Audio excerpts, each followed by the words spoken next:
This video is the continuation of the estimation of the beam's Steelworks. Check how the stirrups are estimated here. Welcome to Quantity Surveying.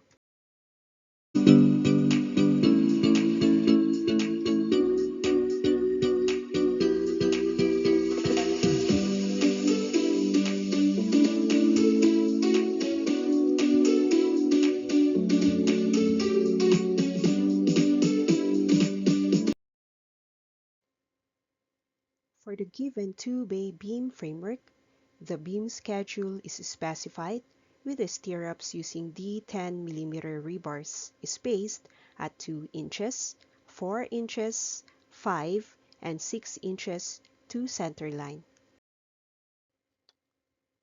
Start by quantifying the needed number of stirrups for the beams. The column beam connection requires 3 stirrups, so for the 3 connections, the number of stirrups already counted as 9. Now check the schedule. The stirrup spacing is given until CL. CL means center line. So with the 2 spans of 3 meters each, the center line is measured as 1.5 meters from the face of the columns. Illustrate the distribution of the stirrups on the beam up until the center line, where the length considered is 1,500 millimeters.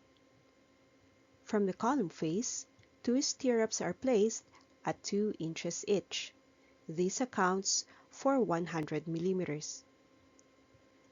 The next 4 stirrups are placed at 4 inches gap, and the total space covered is 400 mm. Next to distribute are the 4 stirrups placed at 5 inches apart, and their total distance covered is 500 millimeters. The remaining distance of 600 millimeters is to be divided among 6 inches gaps. To check the number, 600 divided by 150 is 4. And note that the last stirrup lands exactly at the 1.5 meter mark. That is accurately the center line. Now we can count the number of stirrups for half of the beam as 14.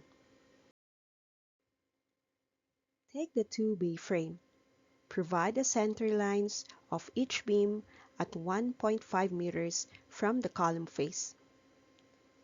From the illustration earlier, there is a stirrup exactly at center line, making the number of stirrups for each half span as 13. The total number of stirrups in each beam is now 27.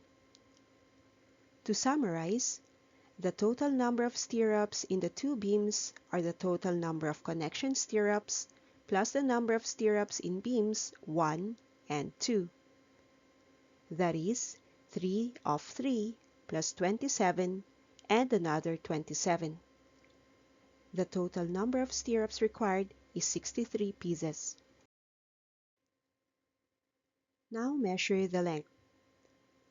The beam size is 400 by 500 millimeters. Recall that there is a concrete cover required to safeguard the rebars. For the width, take out 40 mm clear cover on each end to have the net horizontal length of the bar. The depth of the beam would also have to be reduced by the clear cover on each end to have the net depth. The length of the stirrups are measured as the perimeter of the bar, and that is twice the net width and twice the net depth, then add twice of the hook lengths. The net width is 400 less 2 times 40, and the net depth is 500 less twice of 40. The hooks are measured as twice of 4 times the diameter of the bar. The length is then 2 times 320 plus twice of 420 plus 2 times 4 times 10, giving 1,560 millimeters. Thus, the stirrups can be finalized as 63 pieces of D10mm rebars of 1.56 meter length.